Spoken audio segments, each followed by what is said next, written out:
मैं गीता पर हाथ रखकर कसम खाता हूं, जो भी कहूंगा, सच के अलावा कुछ नहीं कहूंगा।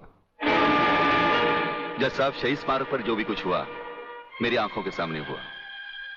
मुझे इस बात का ताज्जुब है और अफसोस भी है कि ब्रिगेडियर सूर्यदेव सिंह जैसे जिम्मेदार और सुलझे हुए अफसर ने ऐसा कदम क्यों उठाया जिससे निर्दोष लोग मारे गए। इस हत्याकांड के जिम्मेदार ब्रिगेडियर सूर्यदेव सिंह ही हैं। जज साहब, क्या अदालत को यकीन है कि गीता और कुरान या बाइबल जैसे पवित्र ग्रंथों पर हाथ रखकर जो गवाहियां दी जाती हैं वो सच होती हैं?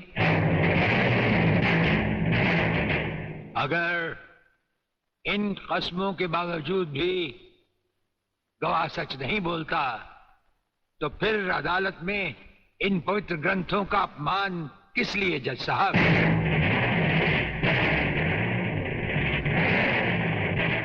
सरकारी वकील का कहना यह है कि अनीता चौधरी की लाश के पास संजय चौहान का पर्स मिला। हो सकता है बेहोश राधा टंडेल को उठाते वक्त वो पर्स वहां गिर गया हो। अब इनका कहना यह है कि राधा टंडेल ने इन लड़कों के खिलाफ बयान दिया है। यह भी तो हो सकता है कि वो बयान उसे किसी के दबाव में आकर दिया हो। जिस डॉक्टर ने बलात्कार की रिपोर्ट बनाई वो भी खरीदा गया हो। आपकी इन दलीलों से अदालत अपना फैसला नहीं बदल सकती। अगर फैसला ऐसे सबूत और गवाहों की बिना पर ही होता है जो पैसे से खरीदे जा सकते हैं तो बंद करवा दीजिए ऐसे रस्म और रवाज जो कि झूठे हैं। ये मुकद्दस ग्रंथ हमारे धर्म और ईमान का ताज है, हमारी जिंदगी की बुनियाद है। हम ये कसम खाएं भी तो कैसे खाएं? यह अदालत आपकी दलीलों की कदर करती है ब्रिगेडियर साहब, लेकिन यह अदालत की बरसों पुरानी रस्म है जो मैं नहीं बदल सकता। कोई परवाह नहीं है मुझे इस बात की। मेरा तो विश्वास उठ गया इस कानून से। कौन सा कानून, कैसा कानून? यह कानून तो चंद मुजरिमों की रखेल बन बैठा है। इसलिए लोग अदालत का दरवाजा खटखटाने के बजाय गुंडों की चौखट चूमते हैं। इंस्पेक्टर वागले, अगर मैं चाहूं तो अदालत की तौहीन के जुर्म में मैं तुम्हें अभी टर्मिनेट कर सकता हूं।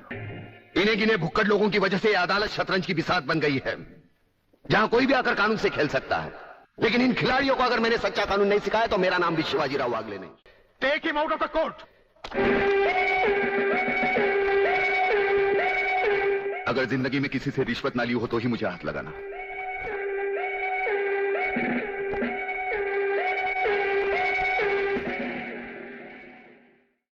तो फिर हम भी अपने जमीर के खिलाफ नहीं जा सकते, चाहे वो अदालत हो या जंग का मैदान।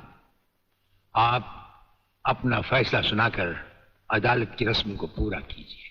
तमाम सबूत और गवाहों के बयानात को मद्देनजर रखते हुए यह अदालत इस नतीजे पर पहुंची है कि शहीद स्मारक पर बेगुनाहों पर पुलिस ने गोली ब्रिगेडियर सूर्यदेव सिंह के कहने पर चलाई।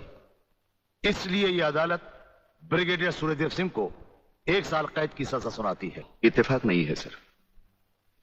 यह कड़ियां भले ही अलग अलग नजर आ रही हो, लेकिन अगर गौर से देखें तो यह सब एक ही जंजीर की कड़ियां हैं जिसमें एक न एक दिन जीवनलाल टंडेल, रसिकनाथ और गुंडा स्वामी की कलाइयां फंसेंगी। ये इत्तेफाक नहीं है सर, इत्तेफाक नहीं है।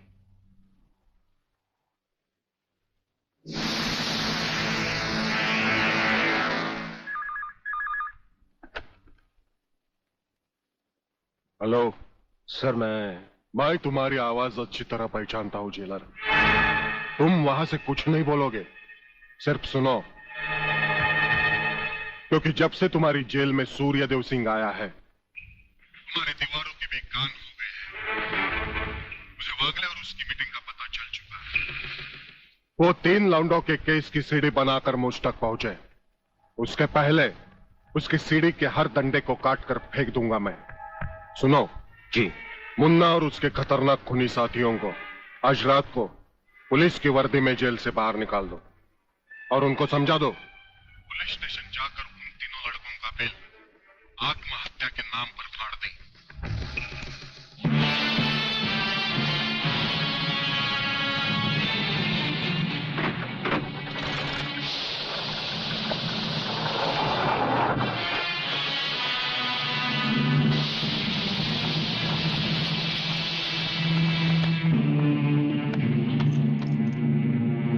टेलीफोन का वायर काट दो, अब इसे बांध दो।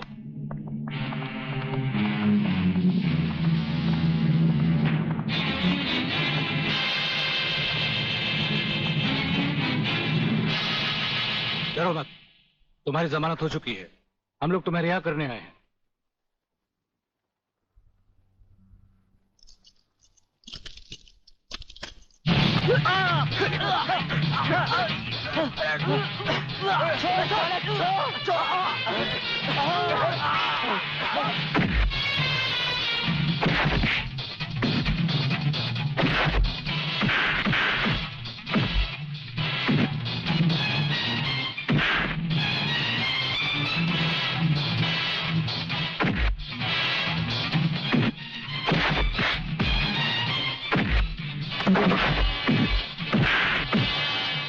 छोड़ना मत संजू।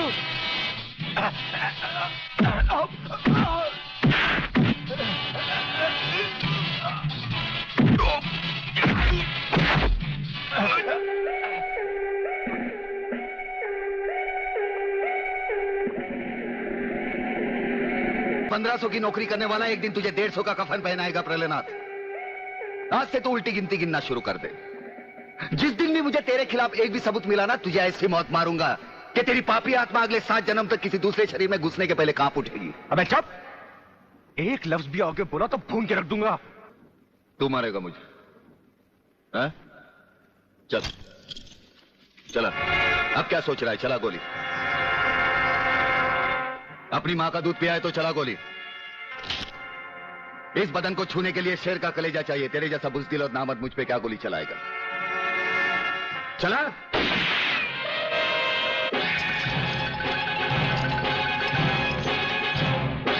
पुलिस अफसर पर गोली चलाने के जुर्म में मैं तुझे गिरफ्तार करता हूं। प्रलयनाथ जरा भी हिले तो इसकी खोपड़ी खोल दूंगा।